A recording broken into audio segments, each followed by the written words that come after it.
Остана ни време само да пожелаем приятен ден на всички. Приятен, успешен юлски ден, един от последните.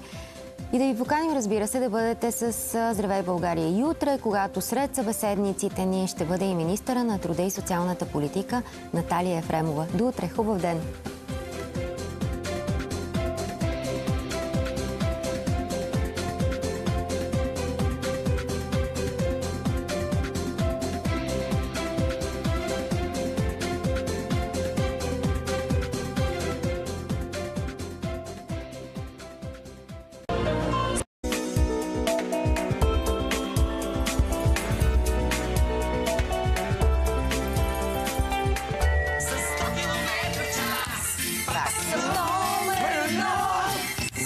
Километров в час!